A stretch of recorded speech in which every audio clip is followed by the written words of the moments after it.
자산이 아닙니다. 아이들은 보육원으로 갔어요. 어디요? 내 아이들이 살아있다고요? 예, 누군가가 출생 기록을 조작하고 아이들을 고아원으로 보내버렸습니다.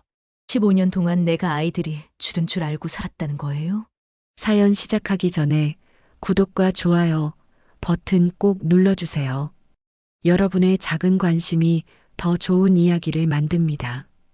그럼 지금부터 오늘의 사연 들려드리겠습니다. 충청북도의 어느 작은 마을 산자락 끝에 자리한 묘지에는 오늘도 비가 내리고 있었습니다. 가을비는 차갑고 쓸쓸했죠. 하늘은 잔뜩 흐려 있었고 멀리서 들려오는 빗소리만이 정막을 깨뜨리고 있었습니다. 그런데 이 비 오는 날 묘지 한쪽에 5명의 아이들이 무릎을 꿇고 앉아 있었습니다. 아이들은 모두 새빛 보육원에서 온 고아들이었죠. 나이는 10살에서 14살 사이 낡은 옷을 입고 있었지만 표정만큼은 진지했습니다. 비를 맞으며 온몸이 젖어가는데도 아이들은 꿈쩍도 하지 않았습니다. 묘비 앞에서 고개를 조아리며 절을 했습니다. 1번, 2번, 3번. 마치 오랜 의식처럼 익숙한 동작이었죠. 묘비에는 이렇게 새겨져 있었습니다. 한서영 1981만 2019 사랑받지 못한 어머니. 뒤에서 지켜보던 수녀 한 명이 천천히 다가왔습니다. 40 중반쯤 되어 보이는 이 수녀는 새빛 보육원의 원장이었죠. 수녀는 우산을 쓴 채 아이들에게 다가가 조심스럽게 물었습니다. 목소리에는 걱정이 가득했습니다. 미나야, 또 여기 왔니? 비 오는데 감기 걸리겠구나. 얼른 들어가자. 14살 소녀 미나가 천천히 고개를 들었습니다. 젖은 머리카락이 이마에 붙어 있었지만 아이의 눈빛만큼은 또렷했습니다. 미나의 눈에는 깊은 슬픔이 담겨 있었죠. 수녀님, 서영 아주머니가 너무 보고 싶어요. 아주머니는 왜 우리 곁을 떠나신 걸까요? 미나의 말에 옆에 있던 남자아이 지우도 고개를 끄덕였습니다. 같은 14살 미나와 같은 반이었죠. 지우는 평소에 말이 별로 없는 아이였지만 서영 이야기만 나오면 달랐습니다. 저도요, 수녀님. 서영 아주머니가 마지막으로 오셨을 때 저한테 안아주셨어요. 그때 아주머니 눈에 눈물이 고여 있었어요. 왜 우셨는지 이제야 궁금해져요. 다른 아이들도 하나둘 고개를 끄덕였습니다. 11살 소년 준호, 10살 소녀 은지, 14살 소년 태민까지 모두 서영을 그리워하고 있었습니다. 수녀는 안타까운 표정으로 아이들을 바라봤습니다. 서영은 1년 전 교통사고로 세상을 떠났습니다. 아이들은 그 소식을 듣고 매일 울었습니다. 특히 미나와 지우는 며칠 동안 밥도 제대로 먹지 못했죠. 서영이 아이들에게 얼마나 특별한 존재였는지 수녀는 잘 알고 있었습니다. 너희들 서영 아주머니가 얼마나 너희를 사랑했는지 알지? 미나가 눈물을 글썽이며 대답했습니다. 알아요. 아주머니는 우리 보육원에 매주 오셨어요. 우리 학비도 대주시고 옷이랑 음식도 보내주셨어요. 크리스마스 때마다 선물도 잔뜩 주셨고요. 지우도 이어서 말했습니다. 아주머니는 저희를 볼 때마다 안아주셨어요. 그리고 항상 말씀하셨죠. 너희는 소중한 아이들이라고, 누구보다 사랑받아야 할 아이들이라고. 수녀는 고개를 끄덕였습니다. 서영은 정말 특별한 사람이었습니다. 재벌 회장 부인이었지만 보육원 아이들을 친자식처럼 아꼈습니다. 특히 미나와 지우를 볼 때면 서영의 눈빛은 남달랐습니다. 마치 무언가를 알아본 듯한 그런 눈빛이었습니다. 그래, 서영 아주머니는 너희를 정말 많이 사랑했단다.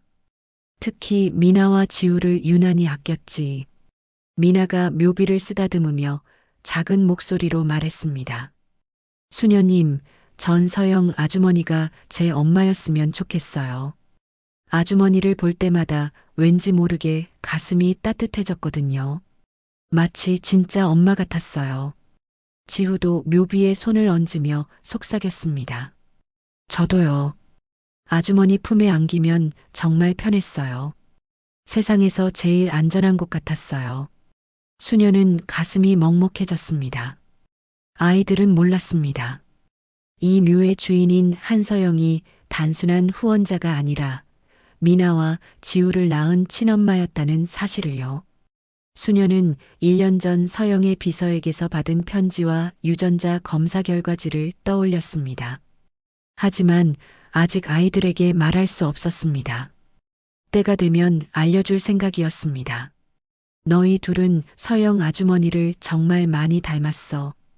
특히 미나는 눈이 똑같고 지우는 미소가 똑같아. 미나와 지우는 서로를 바라보며 씁쓸하게 웃었습니다. 그들은 자신들이 서영을 닮았다는 말을 여러 번 들었습니다. 하지만 그게 무슨 의미인지는 몰랐습니다. 그날 밤 보육원으로 돌아온 아이들은 저녁밥을 먹으며 서영 이야기를 했습니다. 식당은 따뜻했지만 아이들의 마음속에는 여전히 서영이 자리 잡고 있었습니다. 수녀님, 서영 아주머니는 왜 우리한테 그렇게 잘해주셨을까요? 아주머니는 우리가 가족이 아닌데도 진짜 가족처럼 대해주셨잖아요. 미나의 질문에 수녀는 잠시 말을 멈췄습니다. 사실 수녀는 이유를 알고 있었습니다. 서영이 미나와 지우의 친엄마였기 때문이었죠. 하지만 아직 말할 수 없었습니다. 아마도 너희가 정말 소중해서 그러셨을 거야. 서영 아주머니는 마음이 따뜻한 분이었어. 너희를 볼 때마다 행복해 하셨단다. 미나는 고개를 끄덕였습니다. 그리고 창밖을 바라보며 속삭였습니다. 서영 아주머니, 하늘에서 우리 보고 계시죠? 저희 잘 지내고 있어요. 아주머니가 보고 싶어요. 그날 밤 미나는 꿈을 꾸었습니다. 서영이 자신을 안아주는 꿈이었죠. 서영은 눈물을 흘리며 말했습니다. 미안해, 미나야. 엄마가 너를 지켜주지 못해서. 미나는 꿈속에서 물었습니다. 아주머니, 왜 엄마라고 부르세요? 하지만 서영은 대답 대신 더 세게 미나를 안아주었습니다. 미나는 꿈속에서도 울었습니다. 아침에 일어났을 때 베갯이 든 눈물로 젖어 있었습니다. 그날 이후로도 아이들은 매주 서영의 묘를 찾아갔습니다. 비가 오든 눈이 오든 아이들은 묘 앞에서 절을 했습니다. 아이들에게 그곳은 단순한 묘지가 아니었습니다. 그곳은 서영과 연결된 유일한 장소였고 마음의 안식처였습니다. 아이들은 몰랐습니다. 자신들이 절하는 그 사람이 자신들을 낳고 평생 찾아 헤맨 친엄마였다는 사실을요. 시간은 15년 전 2005년 봄으로 거슬러 올라갑니다. 서울 강남의 한 고층 빌딩, 강산그룹 본사 홍보팀 사무실이었습니다. 24살 한서영은 그곳에서 인턴으로 일하고 있었습니다. 서영은 충청북도의 작은 마을에서 올라온 여자였습니다. 집안은 가난했습니다. 어머니는 오래전부터 아프셨고 아버지는 일용직 노동으로 겨우 생계를 이어가고 계셨죠. 서영은 장학금으로 전문대를 졸업하고 간신히 강산그룹 인턴 자리를 얻었습니다. 꿈이 많았습니다. 정규직이 되어 부모님을 편하게 해드리고 싶었습니다. 작은 아파트라도 얻어서 어머니를 모시고 싶었습니다. 서영은 매일 새벽같이 출근했고 밤늦게까지 일했습니다. 다른 인턴들보다 더 열심히 했습니다. 이 기회를 놓치면 안 됐으니까요. 그런 서영에게 운명처럼 다가온 사람이 있었습니다. 바로 강도연이었습니다. 도연은 당시 37살 강산그룹 부회장의 차남이었고 홍보팀을 총괄하는 임원이었습니다. 서영의 직속 상사였죠. 도연은 다른 재벌 2세들과 달랐습니다. 직원들에게 함부로 대하지 않았고 말투도 부드러웠습니다. 서영이 실수를 해도 화내지 않고 차근차근 가르쳐 주었습니다. 서영은 도연을 존경했습니다. 그리고 조금씩 마음을 열었습니다. 어느 날 저녁 야근을 마치고 나오는 서영을 도연이 불렀습니다. 서영 씨, 잠깐 시간 있어요? 서영은 긴장하며 고개를 끄덕였습니다.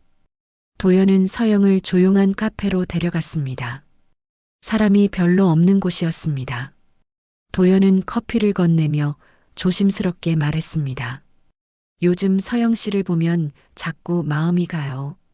이렇게 말해도 될지 모르겠지만 나 서영 씨 좋아해요.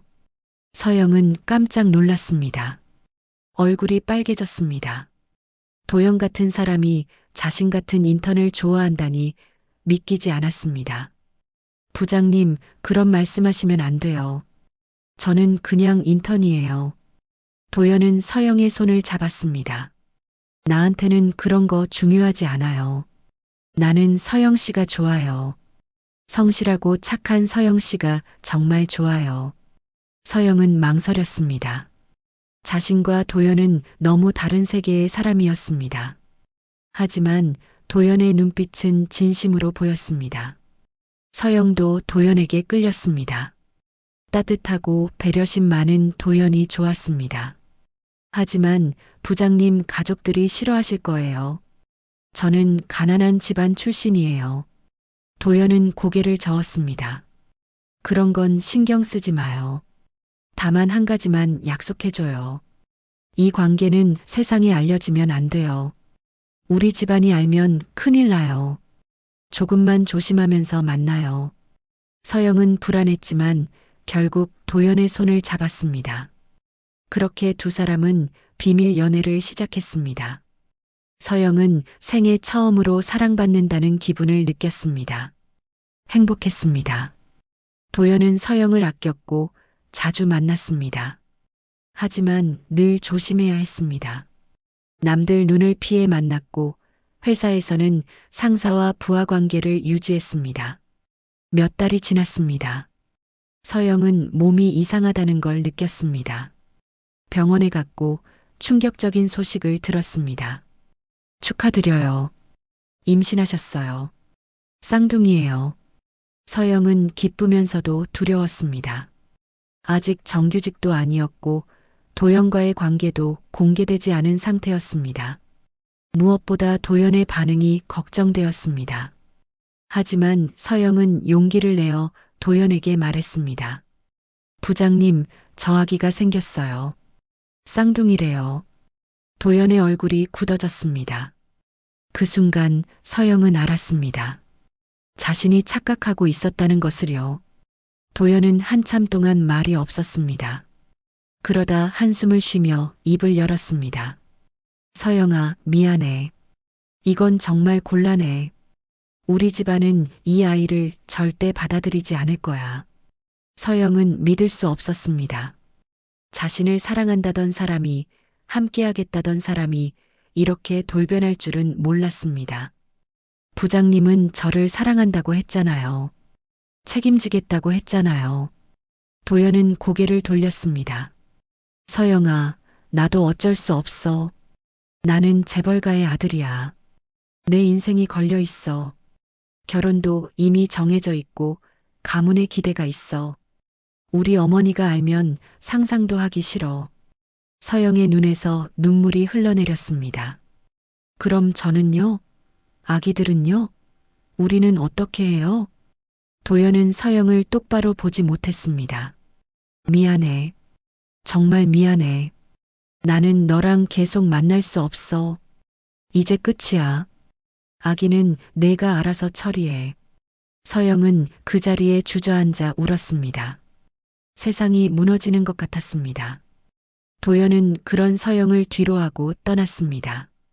돌아보지도 않았습니다. 서영은 회사를 그만뒀습니다. 배가 불러오면서 숨길 수가 없었습니다. 서영은 혼자 아기들을 낳기로 결심했습니다. 비록 도연이 떠났지만 뱃속의 아기들만큼은 지키고 싶었습니다. 서영은 고향으로 내려가 작은 방을 얻었습니다. 부모님께는 회사 일로 휴직한다고 거짓말했습니다. 하지만 윤 회장 부인은 서영의 임신 사실을 알아냈습니다. 윤 회장 부인은 즉시 움직였습니다. 사람을 보내 서영을 감시했고 출산 날짜를 파악했습니다. 2006년 초 서영은 진통이 왔습니다. 혼자 병원에 갔고 응급 제왕절개 수술을 받았습니다. 마취 중에 의식을 잃었습니다. 그 사이 윤 회장 부인이 병원에 나타났습니다. 윤 회장 부인은 냉정했습니다. 이 아이들은 우리 집안의 수치야. 절대 인정할 수 없어. 윤 회장 부인은 병원 관계자들을 매수했습니다. 거액의 돈을 주고 입을 막았습니다. 그리고 아기들의 출생 기록을 조작했습니다.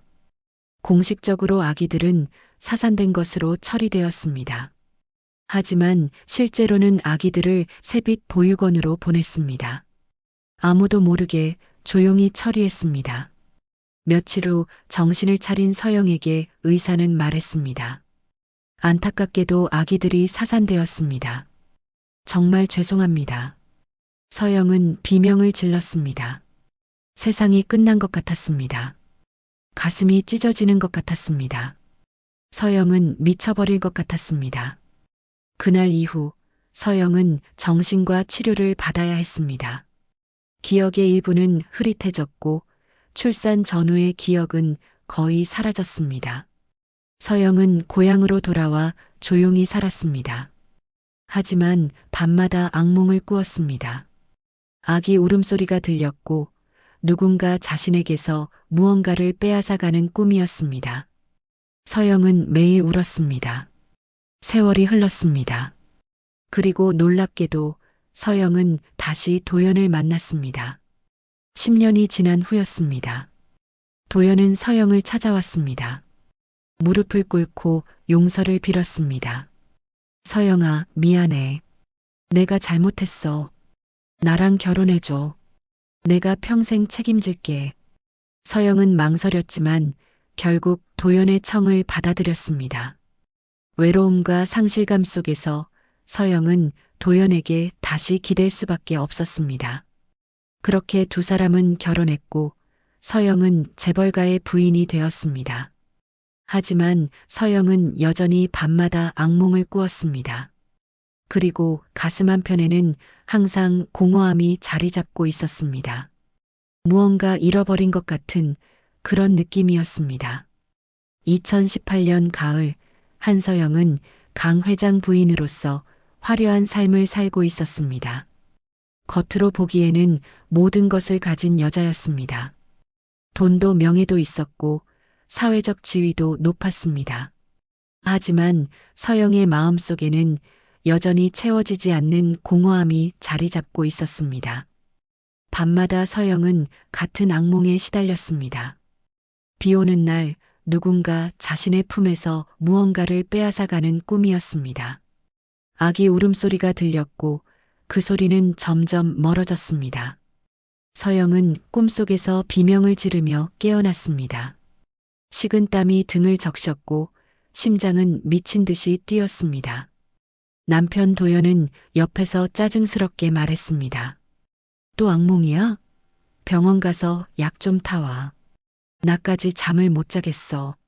서영은 대답하지 않았습니다. 도연은 서영의 고통에 관심이 없었습니다. 결혼 후 도연은 점점 차가워졌고 서영을 대하는 태도도 무성의해졌습니다. 서영은 외로웠습니다. 이 큰 저택 안에서 서영은 혼자였습니다. 어느 날 서영은 정신과 상담을 받기로 결심했습니다. 담당 의사는 중년의 여자 의사였는데 이름은 박진희였습니다. 박진희 원장은 서영의 이야기를 주의 깊게 들었습니다. 서영은 자신이 기억하지 못하는 과거에 대해 이야기했습니다. 원장님, 저는 15년 전 일을 잘 기억하지 못해요. 출산했다고 들었는데 아기들이 사산되었다고 해요. 근데 이상해요. 그때 일이 전혀 기억나지 않아요. 박진희 원장은 신중하게 말했습니다. 기억이 억눌린 것 같습니다. 출산 후 무언가 큰 충격을 받으셨을 가능성이 높아요.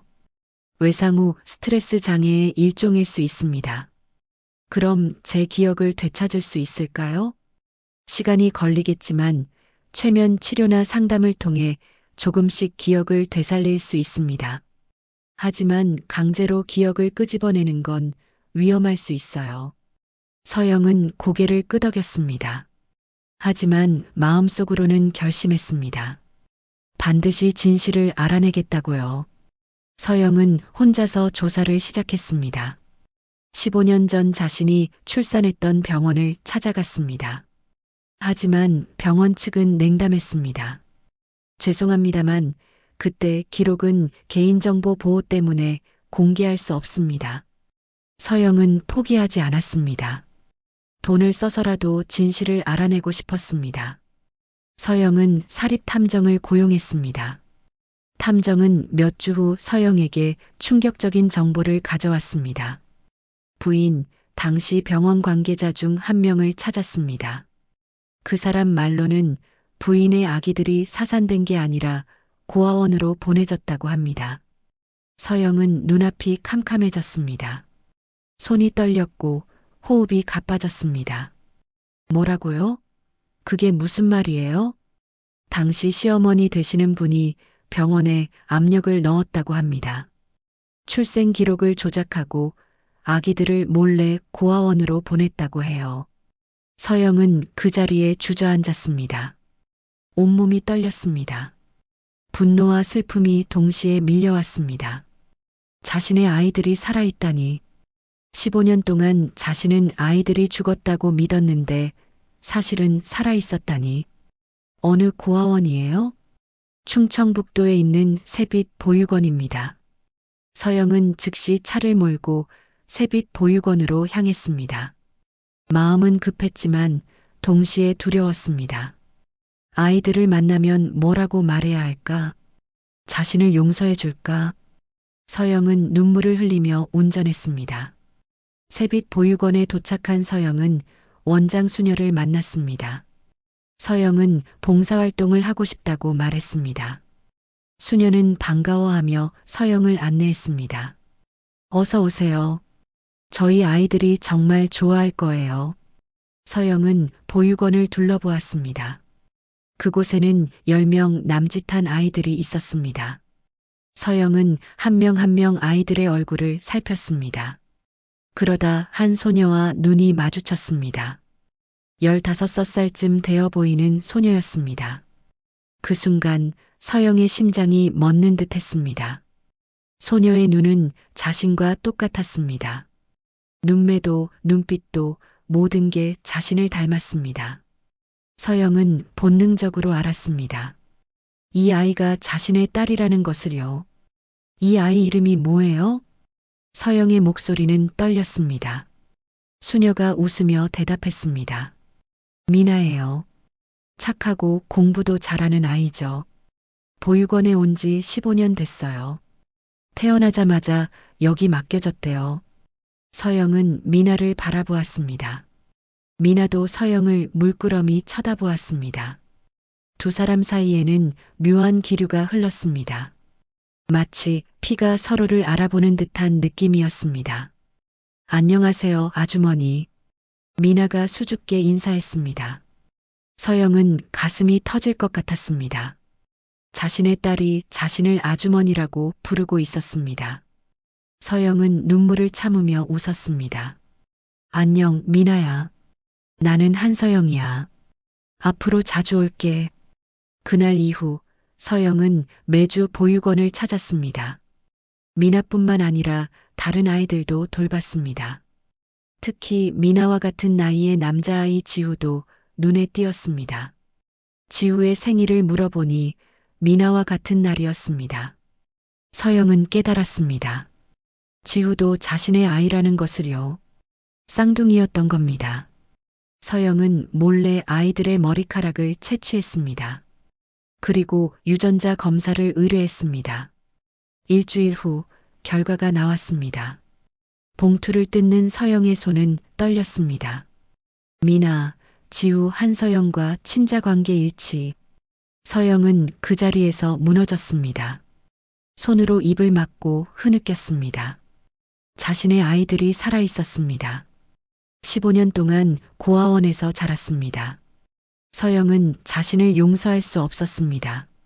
미안해, 미안해, 엄마가 너희를 지켜주지 못했어. 엄마가 너희를 버렸어. 서영은 종이를 가슴에 꼭 안았습니다. 그날 밤 서영은 결심했습니다. 반드시 아이들을 되찾겠다고요. 어떤 대가를 치르더라도 자신의 아이들을 다시 품에 안겠다고요. 진실을 알게 된 서영은 달라졌습니다. 아이들을 만날 때마다 가슴이 뜨거워졌고 눈물이 나올 것 같았습니다. 서영은 미나와 지우에게 조심스럽게 다가갔습니다. 아이들에게 직접 말할 수는 없었지만 최대한 많은 사랑을 주고 싶었습니다. 서영은 아이들의 학비를 대주기 시작했습니다. 옷도 사주고 음식도 보내주었습니다. 크리스마스가 다가오자 선물도 잔뜩 준비했습니다. 미나가 피아노를 배우고 싶어 한다는 걸 알고는 보육원에 피아노를 기증했습니다. 지우가 축구를 좋아한다는 걸 알고는 축구공과 운동화를 사주었습니다. 아이들은 서영을 정말 좋아했습니다. 미나는 서영을 볼 때마다 환하게 웃었습니다. 서영 아주머니, 오늘도 오셨어요? 정말 감사해요. 아주머니 덕분에 제가 피아노를 배울 수 있어요. 서영은 미나를 꼭 안아주고 싶었습니다. 하지만 참았습니다. 아직은 때가 아니었습니다. 서영은 미나의 머리를 쓰다듬으며 말했습니다. 미나야, 너는 정말 착한 아이야. 아주머니가 앞으로도 계속 도와줄게. 내가 원하는 거 있으면 언제든 말해. 지우도 서영을 따랐습니다. 말수가 적은 아이였지만 서영을 볼 때만큼은 눈이 반짝였습니다. 아주머니, 저희를 왜 이렇게 도와주세요? 저희는 아주머니한테 아무것도 해드린 게 없는데요. 서영은 지우의 눈을 바라보았습니다. 지우의 눈에는 도연의 모습이 보였습니다. 하지만 지우는 도연과 달랐습니다. 지우는 순수했고 착했습니다. 서영은 조심스럽게 대답했습니다. 너희가 예쁘고 소중해서 그래. 아주머니도 너희 같은 아이가 있었으면 좋겠어. 지우는 고개를 끄덕였습니다. 그리고 작은 목소리로 말했습니다. 아주머니가 저희 엄마였으면 좋겠어요. 서영은 그 말에 눈물이 날 뻔했습니다. 겨우 참으며 웃었습니다. 그래, 아주머니도 그랬으면 좋겠어. 하지만 서영의 행복은 오래가지 않았습니다. 남편 도연이 서영의 행동을 눈치채기 시작했습니다. 도연은 어느 날 서영에게 따졌습니다. 당신 요즘 어디 다녀오는 거야? 매주 충청북도에 간다며? 서영은 당황했지만 침착하게 대답했습니다. 봉사활동 가는 거예요. 고아원 아이들 돕고 있어요. 도연은 눈을 찌푸렸습니다. 그깟 고아원 애들한테 왜 그렇게 신경을 써? 돈도 엄청 쓴다며? 당신 정신이 있어? 서영은 가슴이 아팠습니다. 도연은 여전히 변하지 않았습니다. 자신의 친자식들을 그깟 고아원 애들이라고 부르다니. 서영은 참았던 감정이 터져나왔습니다. 그 아이들이 나한테는 소중해요. 나 같은 아이들이에요. 부모 없이 자라는 아이들이잖아요. 도연은 비웃었습니다. 감정에 휘둘리지 마. 당신은 강 회장 부인이야. 체면 좀 생각해. 서영은 더 이상 참을 수 없었습니다. 체면? 당신이 체면을 말해요? 당신이 15년 전에 한 짓은 생각 안 나요? 도연의 얼굴이 굳었습니다. 서영은 계속 말했습니다. 내 아이들을 버린 게 당신이잖아요. 당신 어머니가 내 아이들을 고아원에 보냈잖아요. 도연은 당황했습니다. 입술이 떨렸습니다. 당신 알고 있었어? 네, 다 알아요. 미나와 지우가 내 아이들이에요. 당신 아이들이기도 하고요. 도연은 고개를 돌렸습니다. 죄책감이 얼굴에 드러났지만 곧 다시 차갑게 변했습니다. 그래서 어쩔 건데? 이제 와서 그 애들을 데려올 거야? 말도 안 돼. 우리 가문이 망신당할 거야. 서영은 분노했습니다. 망신? 당신 가문의 체면이 내 아이들보다 중요해요? 당연하지. 이미 지나간 일이야. 그냥 덮어. 서영은 도연을 똑바로 바라보았습니다. 안 돼요. 나는 내 아이들을 찾을 거예요. 당신이 막아도 소용없어요. 그날 밤 도연은 어머니 윤 회장 부인에게 전화했습니다. 윤 회장 부인은 격노했습니다. 뭐, 그 여자가 알아냈어? 내가 직접 만나봐야겠어. 며칠 후 윤 회장 부인은 서영을 불렀습니다. 윤 회장 부인은 70대 후반이었지만 여전히 카리스마가 넘쳤습니다. 냉정하고 무서운 눈빛으로 서영을 노려보았습니다. 한서영, 정신 차려. 그 애들은 우리 집안의 수치야. 절대 인정할 수 없어. 서영은 물러서지 않았습니다. 그건 제 아이들이에요. 제가 낳은 아이들이고 제 피가 흐르는 아이들이에요. 피? 우습군. 15년 동안 남의 손에 키워진 애들이 무슨 내 자식이야? 이미 남이야. 서영은 눈물을 흘렸습니다. 그래도 제 아이들이에요.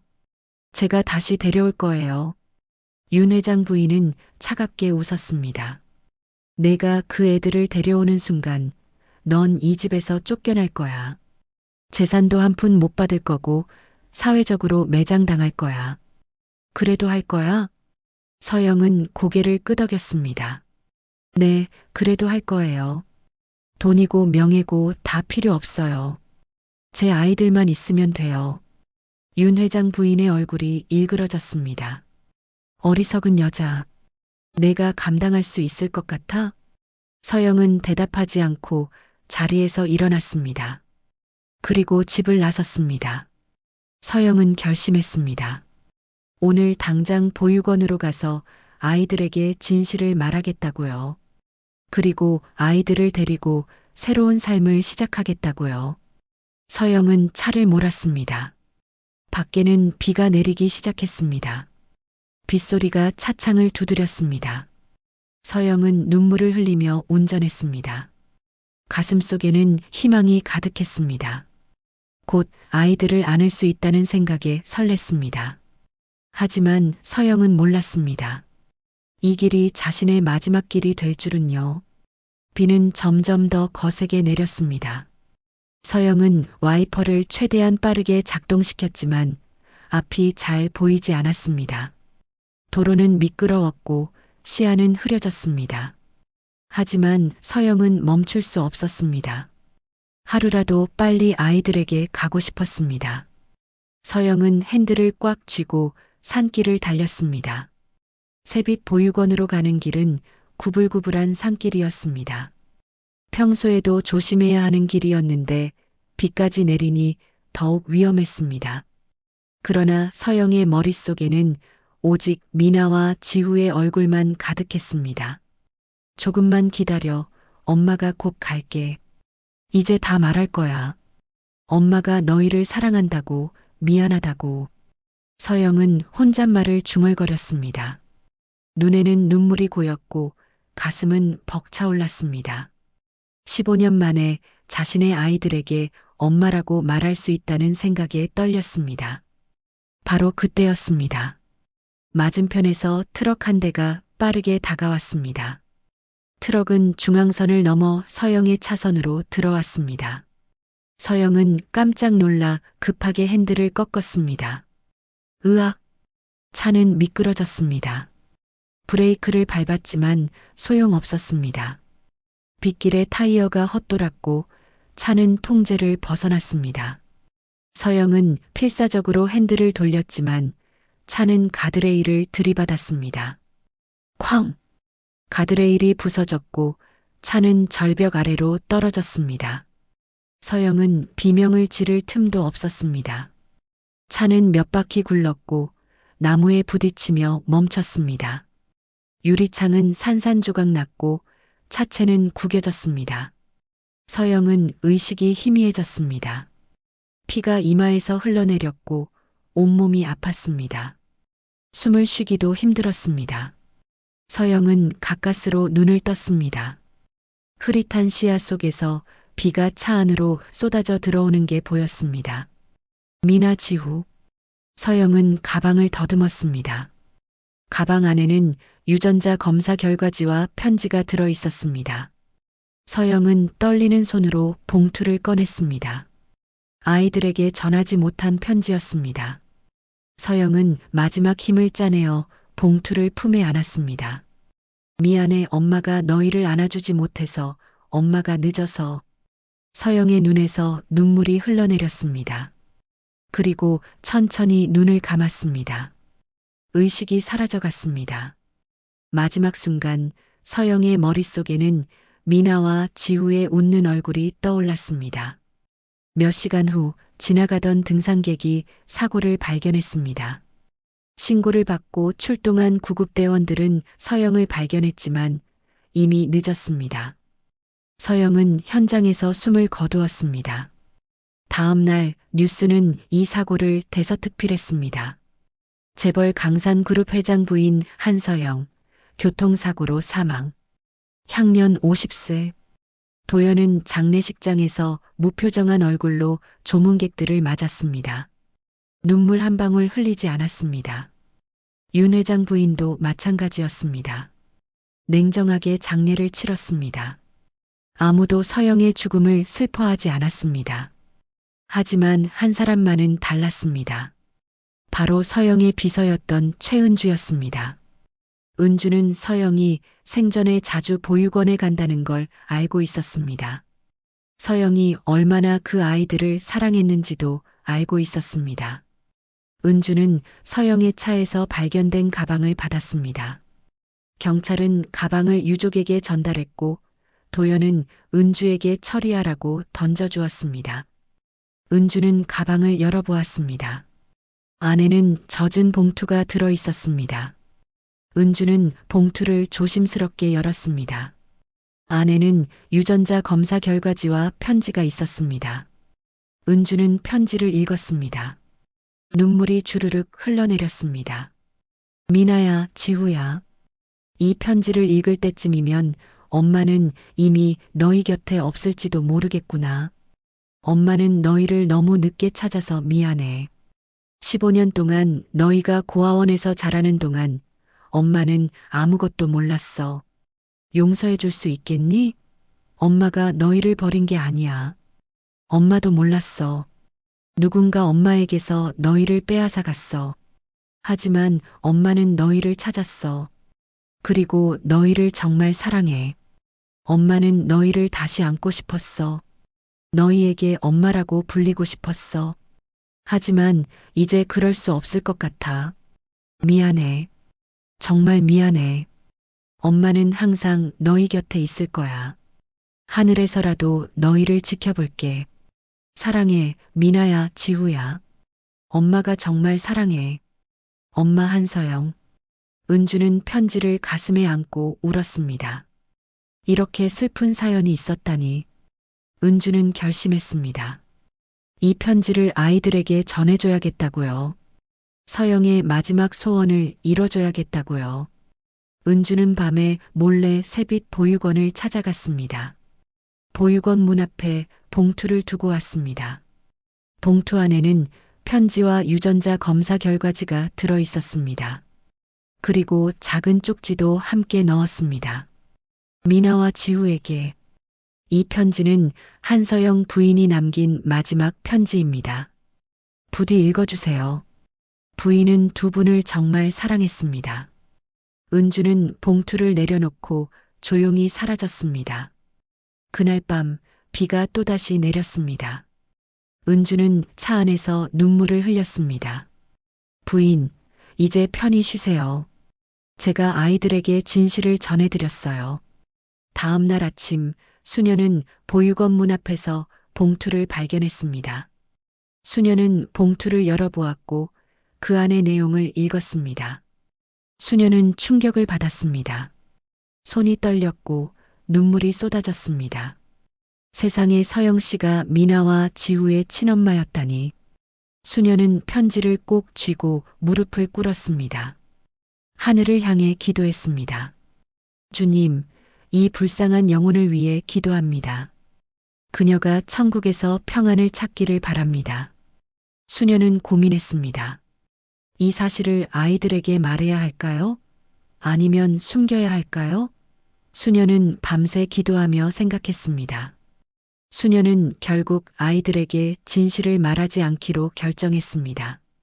아직 어린 아이들이 이 충격적인 사실을 받아들이기엔 너무 힘들 것 같았기 때문입니다. 대신 수녀는 편지와 유전자 검사 결과지를 잘 보관해 두었습니다. 언젠가 아이들이 성장하면 그때 전해주기로 마음먹었습니다. 하지만 수녀는 아이들에게 서영의 죽음만큼은 알렸습니다. 아이들이 서영을 그토록 따랐기 때문에 알 권리가 있다고 생각했습니다. 애들아, 너희에게 슬픈 소식을 전해야겠구나. 수녀의 목소리는 떨렸습니다. 아이들은 불안한 표정으로 수녀를 바라보았습니다. 미나가 먼저 물었습니다. 수녀님, 무슨 일이에요? 한서영 아주머니께서 교통사고로 돌아가셨단다. 순간 아이들의 얼굴이 하얗게 질렸습니다. 미나는 그 자리에 주저앉았습니다. 지우도 눈물을 글썽였습니다. 다른 아이들도 울기 시작했습니다. 아니에요, 거짓말이에요. 아주머니는 지난주에도 오셨잖아요. 미나가 소리쳤습니다. 수녀는 미나를 끌어안았습니다. 미안해, 미나야. 정말 안타까운 일이야. 아주머니는 너희를 정말 사랑하셨어. 미나는 수녀의 품에서 울었습니다. 가슴이 찢어질 것 같았습니다. 왜 이렇게 슬픈지, 왜 이렇게 아픈지 알 수 없었습니다. 마치 친엄마를 잃은 것처럼 가슴이 무너져 내렸습니다. 지우도 조용히 울었습니다. 남자아이라서 티를 내지 않으려 했지만 눈물은 멈출 수 없었습니다. 지우는 창밖을 바라보며 속삭였습니다. 아주머니, 왜 가셨어요? 저희를 두고 왜 가셨어요? 그날 밤 아이들은 모두 잠을 이루지 못했습니다. 미나는 베개를 적시며 울었습니다. 서영의 얼굴이 자꾸 떠올랐습니다. 따뜻한 미소, 부드러운 목소리, 자신을 안아주던 손길. 모든 게 생생했습니다. 며칠 후 수녀는 아이들을 데리고 서영의 묘를 찾아갔습니다. 서영은 충청북도의 한 조용한 묘지에 묻혔습니다. 재벌가의 부인이었지만 서영의 장례식은 소박했습니다. 가족들조차 진심으로 슬퍼하지 않았기 때문입니다. 아이들은 묘 앞에 무릎을 꿇었습니다. 묘비에는 이렇게 새겨져 있었습니다. 한서영 1981만 2019 사랑받지 못한 어머니. 미나는 묘비를 읽으며 고개를 갸웃했습니다. 수녀님, 왜 사랑받지 못한 어머니라고 쓰여 있어요? 아주머니는 아이가 없으셨잖아요. 수녀는 가슴이 아팠습니다. 진실을 말하고 싶었지만 참았습니다. 아마도 아주머니께서 아이를 갖지 못해서 그렇게 쓰신 것 같구나. 미나는 묘비 앞에 꽃을 놓았습니다. 그리고 두 손을 모아 기도했습니다. 아주머니, 천국에서 편히 쉬세요. 저희는 아주머니를 절대 잊지 않을 거예요. 아주머니가 저희 엄마였으면 좋았을 텐데. 미나의 말에 수녀는 눈물을 흘렸습니다. 미나는 몰랐습니다. 자신이 지금 친엄마의 묘 앞에서 절하고 있다는 사실을요. 지우도 절을 했습니다. 다른 아이들도 차례로 절을 했습니다. 그날 이후 아이들은 매주 서영의 묘를 찾아갔습니다. 비가 오든 눈이 오든 아이들은 묘 앞에서 절했습니다. 알 수 없는 이끌림 때문이었습니다. 묘 앞에 서면 마음이 편해졌고 외롭지 않았습니다. 시간이 흘렀습니다. 1년이 지났습니다.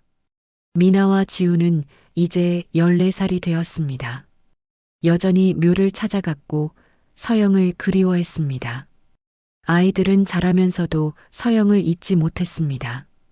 어느 날 수녀는 묘지를 청소하다가 묘 옆에서 낡은 상자를 발견했습니다. 상자는 봉분 바로 옆 땅 속에 묻혀 있었습니다. 수녀는 상자를 꺼내 열어보았습니다.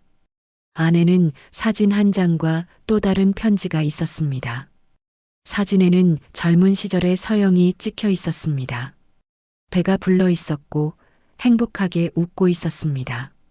사진 뒷면에는 이렇게 쓰여 있었습니다. 2005년 우리 아기들과 함께. 수녀는 편지를 펼쳤습니다. 서영의 글씨였습니다. 내 아이들이 살아있다면 언젠가 이 묘를 찾아올 거예요. 그날이 오면 엄마는 비로소 용서받겠죠. 미나야, 지우야. 엄마가 너희를 사랑했어. 엄마가 너희를 버린 게 아니야. 누군가 엄마에게서 너희를 빼앗아 갔어. 하지만 엄마는 너희를 찾았고 다시 안으려 했어. 그런데 엄마가 너무 늦었어. 미안해. 정말 미안해. 엄마는 항상 너희 곁에 있을 거야. 이 묘 앞에 올 때마다 엄마가 너희를 안아주고 있다고 생각해줘. 사랑해. 엄마가. 수녀는 눈물을 흘렸습니다. 서영은 죽기 전에 이 상자를 묻어둔 것이었습니다.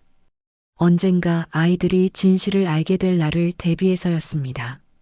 수녀는 상자를 다시 묻었습니다. 아직은 때가 아니었습니다. 한편 서울에서는 변화가 일어나고 있었습니다. 서영의 비서였던 최은주는 양심의 가책을 느끼고 있었습니다. 서영의 억울한 죽음을 그냥 묻어둘 수 없었습니다. 은주는 서영이 생전에 남긴 일기와 기록들을 모았습니다.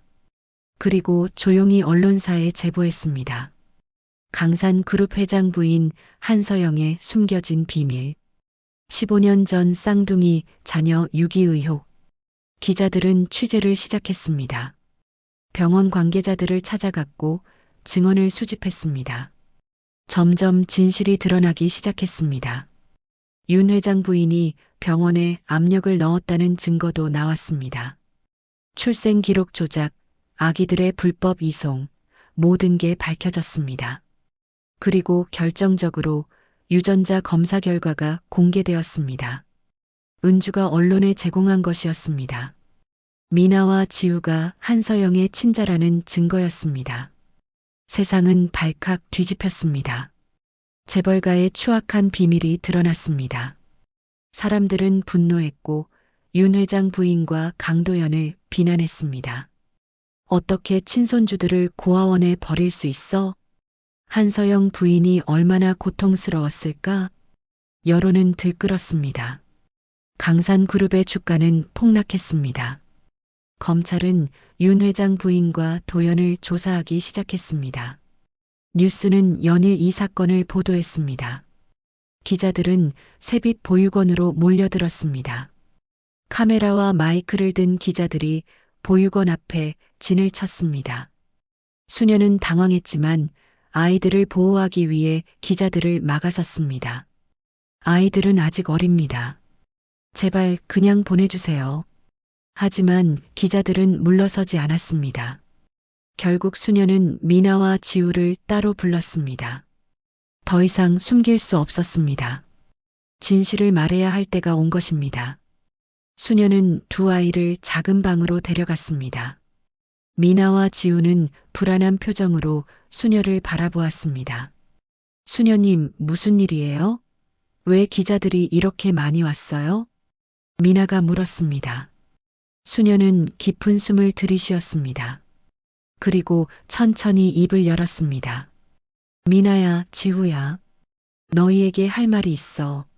아주 중요한 이야기야. 수녀는 서랍에서 봉투를 꺼냈습니다. 1년 전 은주가 남기고 간 그 봉투였습니다. 안에는 서영의 편지와 유전자 검사 결과지가 들어 있었습니다. 사실은 말이야, 한서영 아주머니가 너희 둘의 친엄마셨어. 미나와 지우는 믿을 수 없다는 표정을 지었습니다. 지우가 먼저 고개를 저었습니다. 그럴 리 없어요. 아주머니는 저희 엄마가 아니에요. 저희는 버려진 아이들이잖아요. 수녀는 유전자 검사 결과지를 보여주었습니다. 이것 봐. 유전자 검사 결과야. 너희 둘은 한서영 부인의 친자식이 맞아. 쌍둥이지. 미나는 손으로 입을 막았습니다. 눈물이 주르륵 흘러내렸습니다. 그럼 아주머니가 저희 엄마였어요? 진짜 저희 엄마였어요? 그래, 맞아. 서영 부인은 너희를 찾고 있었어. 15년 동안 너희를 그리워했어. 그리고 마침내 너희를 찾았지. 하지만 너희에게 말하기 전에 돌아가셨어. 수녀는 서영의 편지를 꺼냈습니다. 미나와 지우에게 건넸습니다. 미나는 떨리는 손으로 편지를 펼쳤습니다. 지우도 옆에서 함께 읽었습니다. 편지를 읽는 동안 두 아이는 계속 울었습니다. 눈물이 멈추지 않았습니다. 편지에는 서영의 절절한 사랑과 미안함이 담겨 있었습니다. 엄마가 너희를 버린 게 아니야. 엄마도 몰랐어. 누군가 엄마에게서 너희를 빼앗아 갔어. 미나는 편지를 가슴에 꼭 안았습니다. 지우도 눈물을 닦았습니다. 두 아이는 서로를 바라보았습니다. 그동안 느꼈던 그 이끌림, 그 따뜻함, 모든 게 이제 이해되었습니다. 그래서 우리가 엄마 묘 앞에서 절할 때 마음이 편했던 거구나. 지우가 말했습니다. 미나도 고개를 끄덕였습니다. 그래, 엄마였어. 우리 진짜 엄마였어. 근데 우리는 몰랐어. 두 아이는 서로 끌어안고 울었습니다. 수녀도 함께 울었습니다. 슬프면서도 다행이었습니다. 적어도 아이들은 이제 진실을 알았습니다. 자신들이 사랑받았다는 것을, 엄마가 있었다는 것을요. 그날 오후 미나와 지우는 기자들 앞에 섰습니다. 수녀가 옆에서 함께 했습니다. 기자들은 일제히 카메라를 들이댔습니다. 미나가 떨리는 목소리로 말했습니다. 저희는 한서영 부인의 친자식입니다. 저희는 오늘에야 진실을 알았어요. 엄마가 저희를 사랑했다는 것을요. 미나의 목소리는 떨렸지만 단단했습니다. 지우도 이어서 말했습니다. 저희는 엄마를 원망하지 않아요. 엄마도 피해자였어요. 엄마는 저희를 찾으려 했고 저희를 사랑했어요. 기자들은 질문을 쏟아냈습니다. 강 회장과 윤 회장 부인을 용서할 수 있나요? 미나는 고개를 저었습니다. 용서할 수 없어요. 그분들은 엄마에게서 저희를 빼앗아 갔어요. 그리고 엄마를 평생 고통스럽게 만들었어요. 지우도 단호하게 말했습니다. 저희는 진실을 밝히고 싶어요. 엄마의 억울함을 풀어드리고 싶어요. 이 인터뷰는 전국에 방송되었습니다. 사람들은 미나와 지우를 응원했습니다. 동시에 강산그룹에 대한 분노는 더욱 커졌습니다. 검찰은 본격적으로 수사에 착수했습니다. 윤 회장 부인은 조사를 받기 위해 검찰에 출두했습니다. 기자들이 그녀를 둘러쌌습니다. 왜 손주들을 버렸습니까?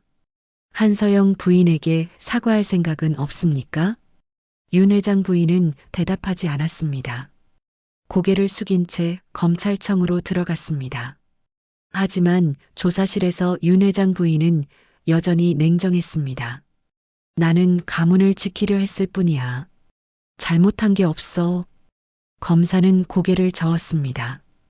가문을 지키기 위해 친손주들을 버렸습니까? 며느리를 속였습니까? 윤 회장 부인은 입을 다물었습니다. 하지만 증거는 명백했습니다. 병원 관계자들의 증언, 동거래 내역, 모든 게 드러났습니다. 한편 강도연도 조사를 받았습니다. 도연은 무너져 내렸습니다. 기자들 앞에서 무릎을 꿇었습니다. 미안합니다. 제가 잘못했습니다. 서영이를 사랑한다고 했으면서 아이들을 버렸습니다. 제가 비겁했습니다. 도연은 울며 말했습니다. 미나야, 지우야. 아빠가 미안해. 아빠가 너희를 지키지 못했어. 용서해줘. 하지만 미나와 지우는 도연을 만나지 않았습니다. 텔레비전으로 도연의 사과를 보았지만 아무런 감정도 느껴지지 않았습니다. 미나가 말했습니다. 우리에게 아빠는 없어요. 우리에게는 엄마만 있었어요. 지우도 고개를 끄덕였습니다. 엄마만 우리를 사랑했어요. 엄마만 우리를 찾았어요. 세상은 이 사건을 오래도록 기억했습니다. 재벌가의 추악한 민낯이 드러난 사건이었고, 동시에 한 여인의 슬픈 모성애가 담긴 이야기였습니다. 사람들은 한서영을 기억했습니다. 사랑받지 못한 어머니가 아니라 끝까지 자식을 사랑한 어머니로요. 강산그룹은 무너지기 시작했습니다. 주주들은 윤 회장 부인과 도연의 퇴진을 요구했습니다. 회사는 위기에 빠졌습니다. 하지만 미나와 지우는 관심이 없었습니다. 두 아이에게 중요한 건 오직 하나였습니다. 엄마의 묘 앞에서 절하는 것이었습니다. 1년이 흘렀습니다. 2020년 봄, 벚꽃이 흐드러지게 피어나는 계절이었습니다. 미나와 지우는 이제 15살이 되었습니다. 두 아이는 여전히 새빛 보육원에서 살고 있었습니다. 법적으로는 강산그룹의 상속인이었지만 아이들은 그 모든 것을 거부했습니다. 우리는 엄마의 아이들이에요. 강 회장의 손주가 아니에요. 미나는 법원에서 그렇게 말했습니다. 지우도 같은 생각이었습니다. 두 아이는 재산 상속을 포기했습니다. 대신 한 가지만 요구했습니다. 엄마의 묘를 지키고 싶어요. 그것만 허락해 주세요. 법원은 아이들의 요청을 받아들였습니다. 서영의 묘는 미나와 지우가 관리하게 되었습니다. 아이들은 매주 묘를 찾아가 청소했고 꽃을 심었습니다. 묘 주변은 점점 아름다워졌습니다. 어느 날 미나와 지우는 묘 옆에서 수녀가 1년 전에 발견했던 상자를 찾았습니다. 수녀가 두 아이에게 상자의 위치를 알려준 것이었습니다. 아이들은 조심스럽게 상자를 파냈습니다. 상자를 열자 안에는 젊은 시절 서영의 사진과 편지가 들어 있었습니다. 사진 속 서영은 배가 불러 있었고 행복하게 웃고 있었습니다. 미나는 사진을 쓰다듬었습니다. 엄마, 정말 예뻤구나. 이때 뱃속에 우리가 있었던 거지? 지우도 사진을 들여다보았습니다. 눈시울이 붉어졌습니다. 미나는 편지를 펼쳤습니다. 서영의 마지막 메시지였습니다. 내 아이들이 살아있다면 언젠가 이 묘를 찾아올 거예요. 그날이 오면 엄마는 비로소 용서받겠죠. 미나는 편지를 읽으며 눈물을 흘렸습니다. 지우도 함께 울었습니다. 두 아이는 묘비 앞에 무릎을 꿇었습니다. 미나가 먼저 말했습니다. 엄마, 이제 알았어요. 왜 우리가 매일 비 오는 날이면 가슴이 아팠는지, 왜 이 묘 앞에 오면 마음이 편했는지. 지우가 이어서 말했습니다. 엄마가 하늘에서 우리를 지켜보고 계셔서 그랬던 거죠? 엄마가 우리를 부르고 계셨던 거죠? 두 아이는 묘비를 쓰다듬었습니다. 차갑고 단단한 돌이었지만 왠지 따뜻하게 느껴졌습니다. 미나는 작은 목소리로 속삭였습니다. 엄마, 우리는 엄마를 원망하지 않아요. 엄마도 피해자였다는 걸 알아요. 엄마는 우리를 사랑했고 우리를 찾으려고 했어요. 그것만으로도 충분해요. 지우도 말했습니다. 엄마, 우리는 행복할 거예요. 엄마가 원하셨던 대로 살게요. 엄마를 자랑스럽게 만들어 드릴게요. 그날 오후 묘지에는 특별한 손님들이 찾아왔습니다. 보육원의 다른 아이들과 수녀, 그리고 서영을 아꼈던 사람들이었습니다. 서영의 옛 친구들, 대학 동창들, 그리고 서영에게 도움을 받았던 사람들이 모여들었습니다. 사람들은 묘 앞에 꽃을 놓았습니다. 한 명씩 인사를 했습니다. 서영의 대학 동창이었던 한 여자가 눈물을 흘리며 말했습니다. 서영아, 미안해. 내가 그렇게 힘들었는지 몰랐어. 내가 더 잘해줄걸. 서영에게 장학금을 받았던 한 청년도 왔습니다. 부인 덕분에 제가 대학을 졸업할 수 있었습니다. 감사합니다. 편히 쉬세요. 사람들의 추모는 계속 이어졌습니다. 미나와 지우는 사람들의 이야기를 들으며 엄마를 더 깊이 이해했습니다. 서영은 단순히 재벌 부인이 아니었습니다. 많은 사람들에게 희망을 준 사람이었고 따뜻한 마음을 가진 사람이었습니다. 해가 지고 사람들이 하나둘 떠났습니다. 마지막으로 미나와 지우만 남았습니다. 두 아이는 묘비 앞에 앉아 하늘을 바라보았습니다. 노을이 아름답게 물들어 있었습니다. 지우야, 우리 앞으로 어떻게 살까? 미나가 물었습니다. 지우는 잠시 생각하다가 대답했습니다. 엄마처럼 살고 싶어? 다른 사람들을 도와주면서 살고 싶어? 엄마가 우리에게 보여준 사랑을 다른 사람들에게도 전해주고 싶어? 미나는 고개를 끄덕였습니다. 나도 그래. 엄마의 뜻을 이어가고 싶어. 엄마가 우리를 사랑했던 것처럼 우리도 다른 사람들을 사랑하면서 살고 싶어. 두 아이는 서로를 바라보며 미소 지었습니다. 비록 엄마는 곁에 없었지만 엄마의 사랑은 여전히 두 아이의 가슴 속에 살아 있었습니다. 그날 밤 미나는 일기를 썼습니다. 엄마, 오늘 엄마의 마지막 편지를 읽었어요.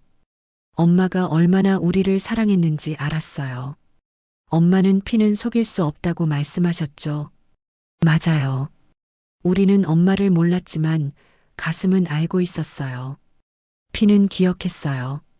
엄마, 이제 편히 쉬세요. 우리가 엄마의 사랑을 세상에 전할게요. 사랑해요, 엄마. 세월이 또 흘렀습니다. 미나와 지우는 성인이 되었습니다. 미나는 사회복지사가 되었고 지우는 의사가 되었습니다. 두 사람은 각자의 자리에서 어려운 사람들을 도왔습니다. 엄마 서영이 그랬던 것처럼요.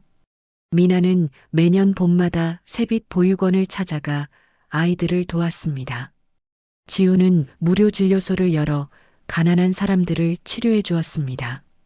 두 사람은 결코 엄마를 잊지 않았습니다. 그리고 매년 서영의 기일이 되면 미나와 지우는 묘를 찾아갔습니다.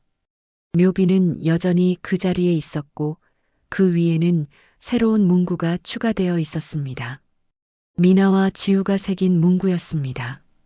한서영 1981만 2019 끝까지 자식을 사랑한 어머니.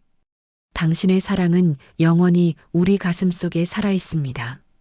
사랑하는 딸 미나, 아들 지후 올림. 미나는 묘비 앞에 꽃을 놓으며 말했습니다. 엄마, 우리 잘 살고 있어요. 엄마가 자랑스러워 하실 만큼요. 지우도 덧붙였습니다. 엄마, 이제야 엄마가 우리를 안다고 하셨죠. 우리도 이제 엄마를 알아요. 그리고 영원히 기억할 거예요. 비가 그치고 햇살이 묘 위로 스며들었습니다. 따뜻한 빛이 묘비를 감쌌습니다. 마치 서영이 하늘에서 아이들을 안아주는 것 같았습니다. 미나와 지우는 손을 잡고 묘지를 떠났습니다. 두 사람의 뒷모습은 든든했고 밝았습니다. 엄마의 사랑이 두 사람을 지켜주고 있었으니까요. 서영은 비로소 평안을 찾았습니다. 자신의 아이들이 행복하게 살고 있다는 것을, 자신을 기억하고 사랑한다는 것을 알았으니까요. 피는 결코 속일 수 없었습니다. 엄마의 마음은 죽어서도 아이들에게 닿았고 아이들의 마음도 엄마에게 닿았습니다. 그것이 바로 모성의 힘이었습니다. 오늘 사연 어떠셨나요? 이야기가 마음에 드셨다면 구독과 좋아요 부탁드립니다. 다음에도 좋은 사연으로 찾아뵙겠습니다. 지금까지 사연 통로였습니다. 감사합니다.